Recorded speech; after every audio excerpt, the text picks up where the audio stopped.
انتوا عارفين احنا هنفطر فين النهارده؟ في كفتة.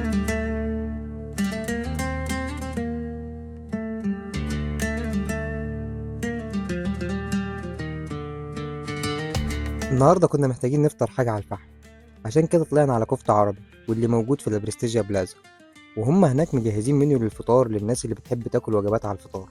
والوجبات هناك بتكون كفتة وفراخ على الفحم معاها رز بسمتي وبينزلوكوا كمان شوربة وعصير، وده طبعا غير الويسكي الحلال واللي ما بيحلاش غير مع المشويات.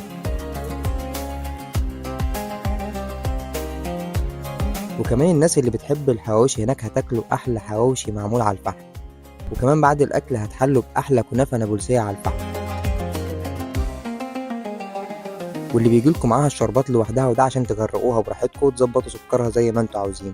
وده غير القطايف اللي هم ضايفينها جديد عشان رمضان واللي هتعجبكوا جدا. ونصيحة مني، لازم تفطروا في يوم هناك وتجربوه.